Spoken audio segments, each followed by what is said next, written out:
Irmãos, nós estamos dando continuidade à nossa série de mensagens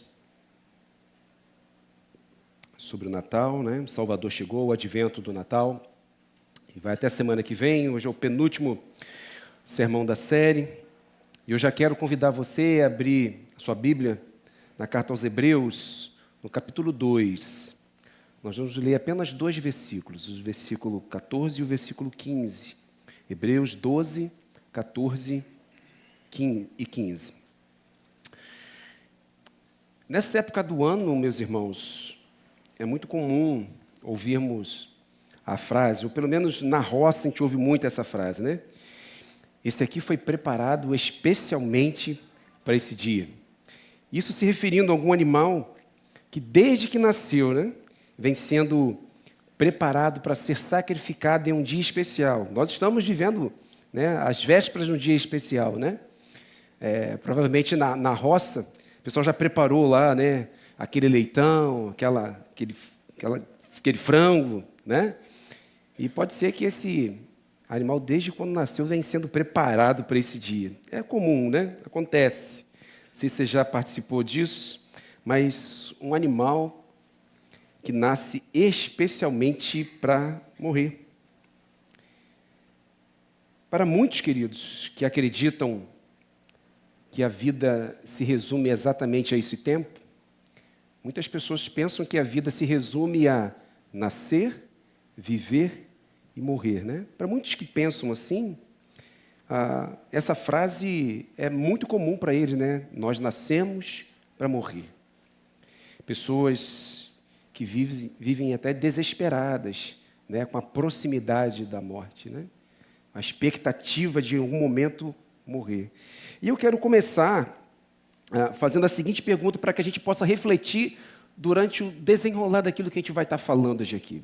Será que nós, filhos de Deus, temos motivos para nos desesperarmos diante da morte? Será que nós, filhos de Deus, temos motivos para nos desesperarmos diante da morte? E eu quero ler o texto com você, e a gente vai conversar um pouco sobre isso. Ainda falando sobre o advento do Natal, falando ainda sobre o nascimento de Jesus, as suas implicações, a sua obra redentora. A palavra de Deus diz o seguinte, Hebreus 2, 14 e 15. O texto vai ser lido na versão NVT, se acompanha na sua versão, por gentileza, e mantenha a sua Bíblia aberta. Visto, portanto, que os filhos são seres humanos, feitos de carne e sangue, o Filho também se tornou carne e sangue. Pois somente assim ele poderia morrer, e somente ao morrer destruiria o diabo que tinha o poder da morte. Versículo 15. Só dessa maneira ele libertaria aqueles que durante toda a vida estiveram escravizados pelo medo da morte. Vamos orar mais uma vez? Feche seus olhos se você puder. Deus, muito obrigado pela tua palavra. Nós agradecemos por ela, por ter chegado até nós. É a própria palavra de Deus. Pedimos que agora, Deus, o Teu Espírito Santo venha nos ajudar a compreendê-la, nos ilumine, para que a gente possa não somente compreendê-la, mas vivermos a partir dela. Nós pedimos isso e suplicamos em nome de Jesus. Amém. Meus irmãos, o texto de Hebreus fala sobre o nascimento de Jesus, quando ele diz o seguinte, olha, o Filho também se tornou carne e sangue. Ele está falando aqui do verbo, né, que esteve entre nós, o verbo que se tornou carne. Jesus nasceu e se fez como um de nós. Essa carta destinada aos cristãos judeus, o povo hebreu, foi escrita ainda ali no primeiro século, provavelmente antes do ano 70 depois de Cristo. Isso nos leva a pensar que o nascimento e a obra de Jesus Cristo, tudo aquilo que ele fez, ainda estava tudo muito recente ainda na memória do povo, das pessoas. As pessoas ainda comentavam muito sobre isso. Estava tudo muito recente, o seu nascimento, a sua vida, a sua obra. John Piper, ele vai dizer que esse texto é o favorito dele sobre o advento, porque, segundo ele, expressa claramente a conexão entre o começo e o fim da vida terrena de Jesus, entre a encarnação, ou seja, o seu nascimento, e a crucificação, a sua morte. Mesmo depois de Cristo, queridos, nascer e cumprir a sua obra redentora, a igreja ela surge repercutindo essa verdade. Ela continua falando dessa verdade, até porque ainda estava tudo muito recente ali, né? Porque em Jesus, queridos, a vida e a cruz, isso caminha junto desde o início.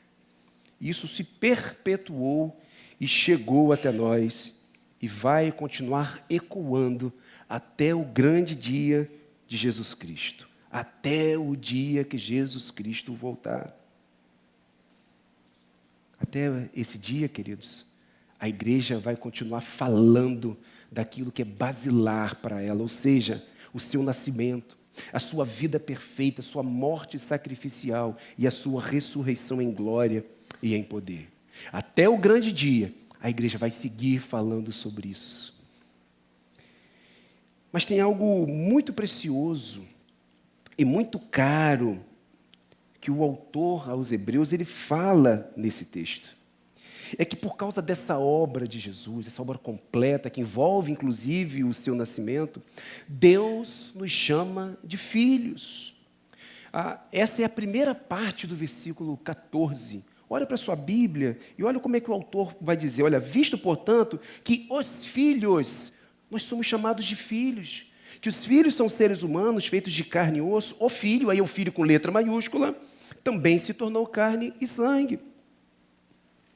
Deixamos de ser, queridos, apenas criaturas para nos tornarmos filhos. Uma das implicações da obra de Jesus Cristo, que envolve inclusive o seu nascimento, é nos tornar filhos de Deus. É o que nós chamamos na obra da salvação de adoção. Nós fomos adotados. Quando nós somos alcançados pela graça, quando Jesus nos salva, algumas coisas acontecem imediatamente. Nós somos regenerados. A regeneração significa que nós nascemos de novo. Deus nos dá uma nova vida nele. Nós somos justificados. Nos tornamos justos não por ações nossas, mas por aquilo que Jesus Cristo fez na cruz. E nós somos adotados. Fomos adotados como filhos. É exatamente isso que a Bíblia diz sobre todo aquele que entrega a sua vida a Jesus, que confessa que Jesus Cristo é o Senhor. Ele é adotado e se torna filho de Deus. Paulo fala isso aos Efésios. Em amor nos predestinou para sermos o quê, queridos? Adotados como filhos, por meio de Jesus Cristo. Não é obra nossa, a obra é do Filho. É por crer no Filho com letra maiúscula, é que nós somos chamados de filhos. Antes, por natureza, Paulo registra lá em Efésios 2:3 que nós éramos chamados de filhos da ira. Por causa do pecado, nós já nascemos com essa condição. Mas agora, queridos, Jesus nasceu. O texto vai dizer que o Filho também se tornou carne e sangue. O Verbo se fez carne, vai dizer João, e habitou entre nós. Então, queridos, crer no nascimento e na obra redentora de Jesus nos torna exatamente isso, filhos de Deus. O próprio apóstolo João, no capítulo 1 do seu evangelho, versículos 11 e 12, vai dizer que ele veio para o que era seu, mas os seus, e ele está se referindo ao povo judeu, não o receberam. Mas o versículo 12 tem algo maravilhoso. Mas a todos quantos o receberam, deu-lhes o poder, deu-lhes o direito, a todos que creram no seu nome, de se tornarem o quê? Filhos de Deus. É a obra redentora de Jesus Cristo, queridos. Não somos mais chamados de filhos da ira, agora todos os que creem são chamados de filhos de Deus. Queridos, isso é caro, isso é precioso demais. Aqueles que viveram antes da chegada do Messias, durante todo o Antigo Testamento, creram no Cristo que viria. Aqueles que estiveram presentes quando Jesus estava entre nós, encarnado, creram no Cristo que eles estavam vendo. E nós que viemos depois, queridos, cremos no Cristo que já veio. Do início ao fim, sempre foi pela fé no Cristo. O apóstolo João também vai dizer, agora lá na sua carta, 1 João 3:1, ele vai dizer o seguinte, olha, vejam como é grande o amor do Pai por nós. Fala do amor de Deus, pois Ele nos chama de filhos. o que de fato, de direito, nós somos. É por obra nossa, queridos? Não. É por causa da obra redentora de Jesus Cristo. Agora sim, eu e você podemos encomendar um adesivo para colocar no nosso carro dizendo: eu não sou filho, eu não sou dono do mundo, mas eu sou filho do... Vocês conhecem, né? Já viram essa frase nos adesivos aí? Né? Já colocaram no carro de vocês isso? Isso, queridos, não é uma inverdade, mas muitos pensam nessa frase como um voucher para nós, que nos dá direito a ter tudo aquilo que nós queremos. Agora, como filho, eu posso esfregar a lâmpada e Deus a resolver ou atender todos os meus pedidos, afinal de contas, eu sou filho do dono do mundo. Queridos, ser filhos, sermos considerados, chamados de filhos de Deus, não é ter sucesso neste mundo, mas pertencer a um reino que é eterno.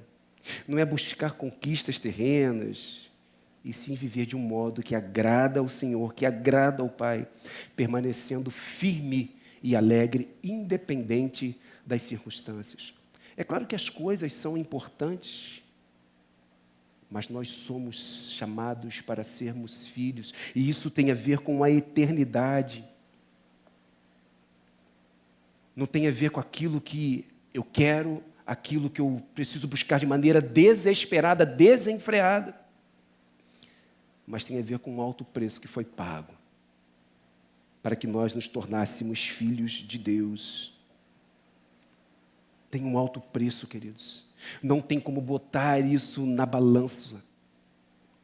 Um alto preço que foi pago por Jesus Cristo. E eu quero olhar para esse texto e pensarmos juntos sobre isso. Por que nós somos chamados de filhos? Esse texto vai responder essa pergunta para nós vamos ver no desenrolar disso. Por que nós somos chamados de filhos em primeiro lugar? Porque o filho, com letra maiúscula, o filho nasceu para morrer. Jesus ele já nasce, queridos, com uma sentença de morte. Vê a parte B do versículo 14, vai dizer que, pois somente assim ele poderia morrer. Pois somente assim como o que vem antes explica isso. O filho também se tornou carne e sangue. Aí o texto continua, pois somente assim, ou seja, o filho precisava nascer. Pois somente assim ele poderia o quê? Morrer. Antes da criação do mundo, o cordeiro estava destinado à morte. E tudo isso tinha um propósito, queridos: nos salvar, nos tornar filhos de Deus. Pense no fato de que nós nascemos com uma dívida impagável. E essa dívida ela foi contraída desde a criação do mundo, no início de todas as coisas. Pense que não havia nada que nós pudéssemos fazer para poder quitar essa dívida. Pense também que essa dívida ela está registrada no cartório, no tribunal da eternidade. Impagável. Não tem como eu pagar. Eu nasci com essa dívida e não tem como pagá-la. Agora pense, queridos, que essa dívida não é sobre dinheiro, não é sobre posses, não é sobre realizações, mas sobre o pecado. E isso envolve vida ou morte. Ou seja, se não pagarmos essa dívida essa que está registrada no cartório da eternidade, nós morreremos eternamente. Isso para que nós possamos entender, queridos, o peso da dívida que nós temos, que nós somos incapazes de pagar. E a gente assim consegue entender a história, por que Jesus precisou nascer. Ele nasceu porque ele tinha que morrer. Então, queridos, nasce um bebê. Nasce um bebê de maneira milagrosa. Ninguém está nada por ele, queridos. Afinal de contas, ele não parecia ser aquele que as pessoas esperavam. Nós lemos em João 1, né? Veio para o que era seu, mas os seus não receberam. Sabe por que eles não receberam? Porque eles esperavam um rei forte, que nascesse num palácio, que os livrasse ali do domínio do Império Romano.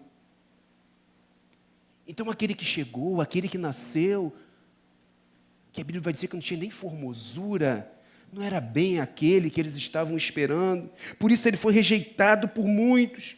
Ele nasce de uma família humilde, em um lugar pequeno e um lugar improvável.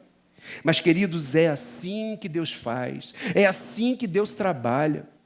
Ele usa as coisas improváveis, Ele usa as pessoas improváveis para mostrar a sua grandeza, o seu poder, a sua soberania. Mas esse bebê cresce, queridos, ele se desenvolve, ele vive uma vida perfeita, sem cometer nenhum pecado, e se oferece como sacrifício. Ele se oferece para morrer. O sacrifício, ou os sacrifícios do Antigo Testamento, que eram apenas uma sombra daquilo que haveria de acontecer, que apontava para o Cordeiro perfeito que viria, se torna real na cruz. Jesus Cristo morre na cruz do Calvário, um único e definitivo sacrifício para nos salvar. O sacrifício de Jesus, queridos, ele paga a nossa conta. Já aconteceu isso com você? Você está em algum lugar,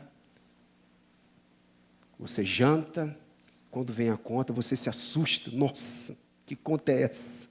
Aí você vai pagar, né? Alguém vira você, olha, já está pago.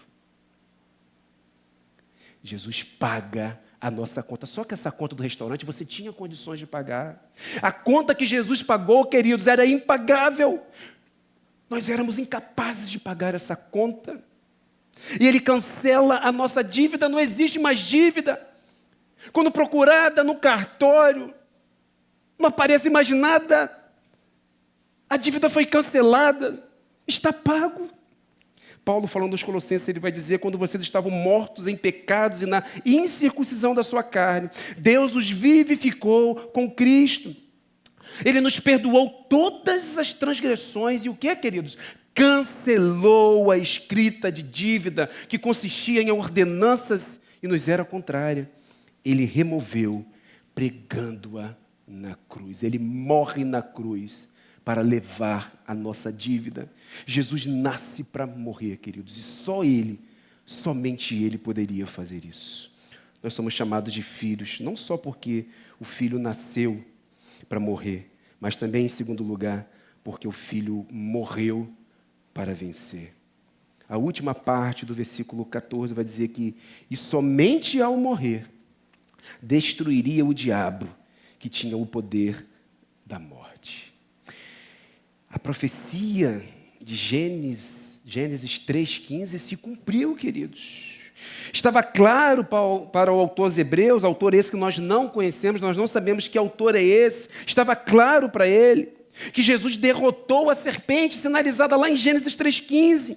O texto nós já falamos pelo menos umas 2 vezes durante essa série. Como diz o texto, ele destruiu o diabo, que tinha o poder da morte por causa do pecado.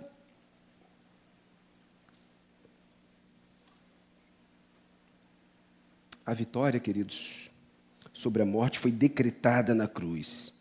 E a prova da sua vitória é a ressurreição.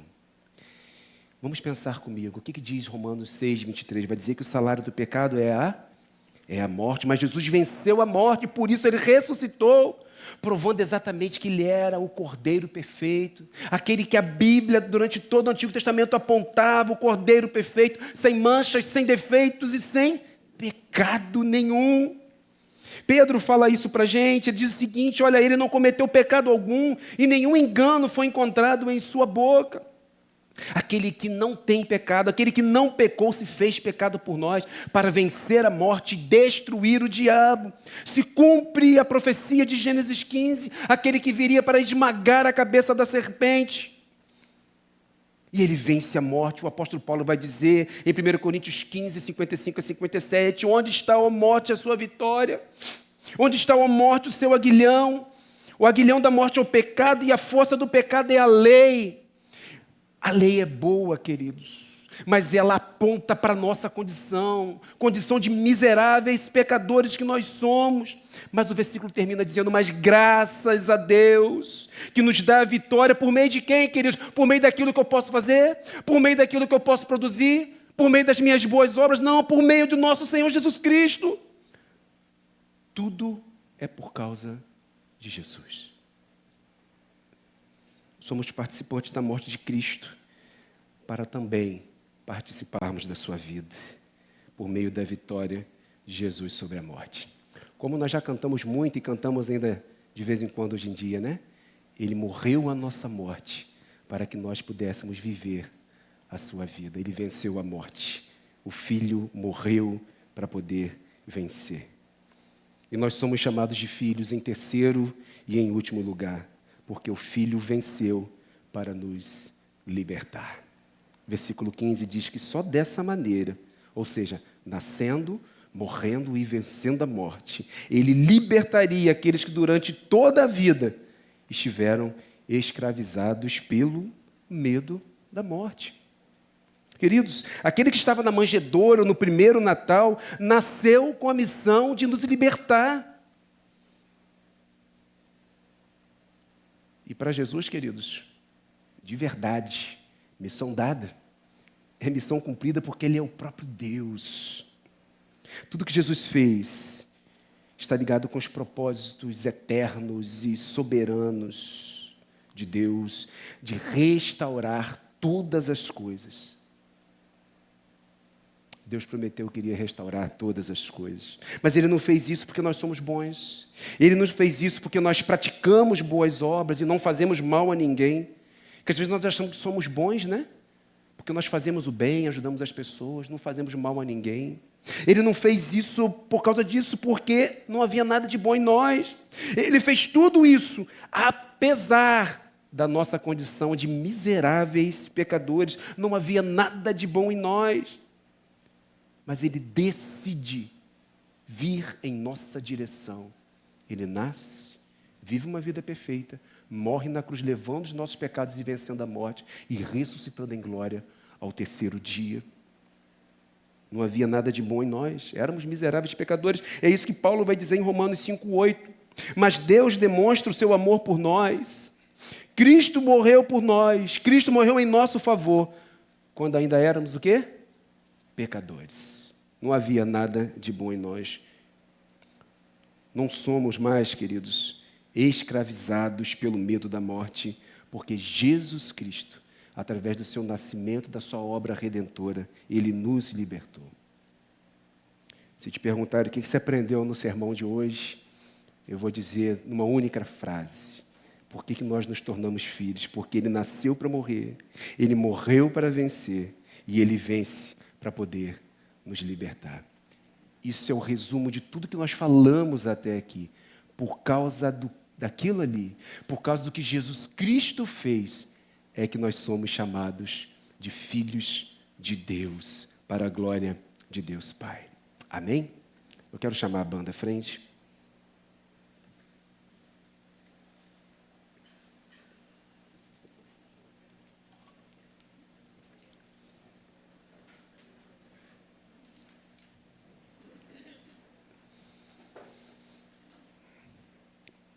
Eu quero concluir repetindo a pergunta que nós fizemos lá no início.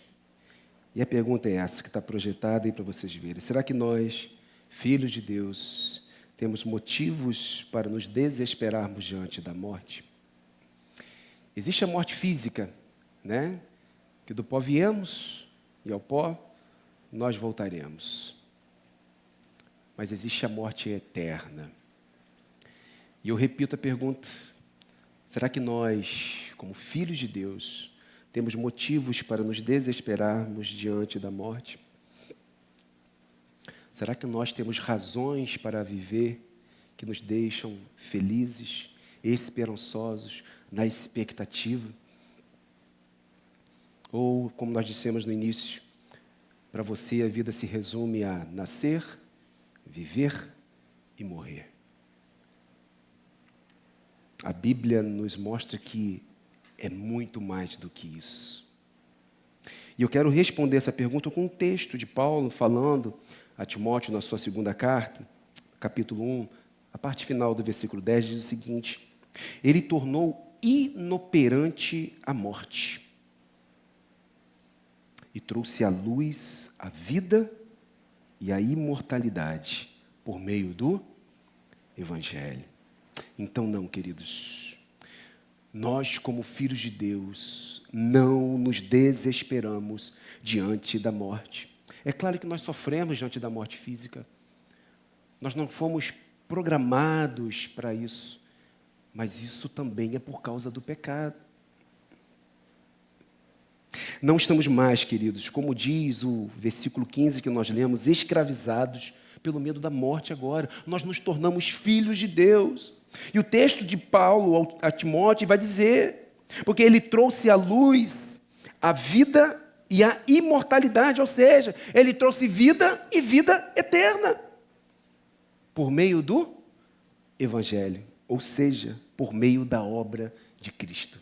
Seu nascimento, a sua vida perfeita sem pecado, a sua morte na cruz e a sua ressurreição. Queridos, como não celebrar o nascimento do nosso Salvador? Precisamos celebrar sim, e precisamos celebrar com propósito. Como não viver também uma vida para agradar esse Deus que veio em nossa direção quando nós não podíamos fazer nada? Não havia nada que podíamos fazer, mas Ele toma a iniciativa e vem em nossa direção. O próprio Deus se faz como um de nós, Ele se humilha. Como não viver a nossa vida para poder agradar a esse Deus, queridos, que fez tudo para nós e resolveu o nosso maior problema, que era uma eternidade longe dele?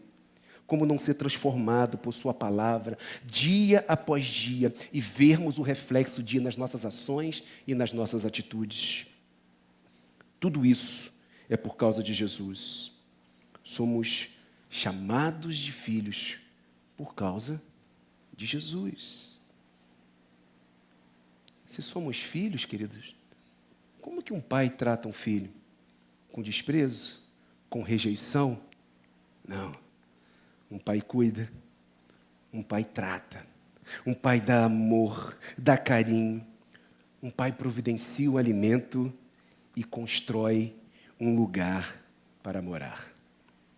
Mas sobre isso, um lugar para morar, falaremos mais semana que vem. A seguir, cenas dos próximos capítulos. Queridos, Feliz Natal. Comemore o Natal, celebre o Natal com um propósito. E que Deus nos abençoe e que Ele mesmo aplique a sua palavra em nossos corações.